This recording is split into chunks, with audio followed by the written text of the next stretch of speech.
গড়েশ্বৰ সমষ্টিত আমি তিনিটাকৈ বিভিন্ন অঞ্চলত সভাত মই অংশগ্ৰহণ কৰিছোঁ আৰু ৰাইজৰ মুখত চাই এটা কনফিডেঞ্চ দেখিবলৈ পাইছোঁ। সকলোৰে মুখত হাঁহি ফূৰ্তি চবেই ওলাই আহিছে।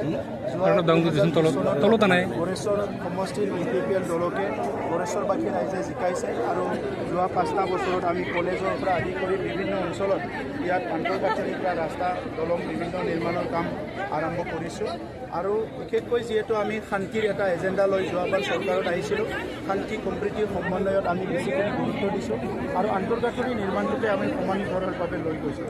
আজি এই চিল্কিজাৰ বামুনজাৰ বৃহত্তৰ বৰ্ষাৰ এৰিয়াত বহুত কাম কৰিব লগা হৈছে। মই ৰাইজৰ লগত ভাগ কৰিছোঁ বিভিন্ন স্থানত আৰু নেক্সট নিৰ্বাচন জিকি যোৱাৰ পিছত এই বৃহত্তৰ অঞ্চলত কাম কৰাটো আমাৰ ফ'কাছ হ'ব।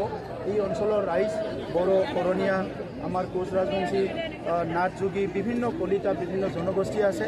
সকলোলৈ মই শ্ৰদ্ধা জনাইছোঁ আৰু তেখেতসকলক ধন্যবাদ জনাইছোঁ যে 2020ত আমাৰ ওপৰত বিশ্বাস আৰু আস্থা ৰাখিছে আৰু আজিও তেখেতসকলে আমাৰ ওপৰত বিশ্বাস আৰু আস্থা ৰাখিছে।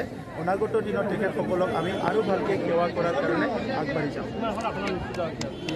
একক সংখ্যা গৰিষ্ঠলৈ চৰকাৰ চেল্ফ হেল্প গ্ৰুপসকলক আমি মাইনাওচৰাং আঁচনিৰ দ্বাৰা 25,000 কৰি টকা দিবলৈ সক্ষম হৈছোঁ।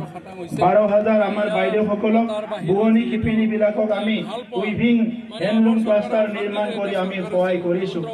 আমাৰ লাখপতি দিদিক বনোৱাৰ কাৰণে আমি 10,000 ইতিমধ্যে বিভিন্ন বাইদেউসকলৰ ঘৰত গাহৰি পালনৰ কাৰণে, মুৰ্গী পালনৰ কাৰণে, ছাগলী পালনৰ কাৰণে বিভিন্ন সেট বা ঘৰ বনাই দিয়া হৈছে।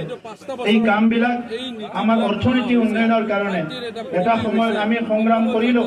সংগ্ৰামৰ পিছত আমি পুনৰ নিৰ্মাণ কৰিব লাগিব। এই সময়টো নিৰ্মাণৰ সময় আমাৰ মাটি, আমাৰ মা, আমাৰ জাতি, আমাৰ সংস্কৃতি, আমাৰ শিক্ষা আৰু শান্তি সুনিশ্চিত কৰিব লাগিব।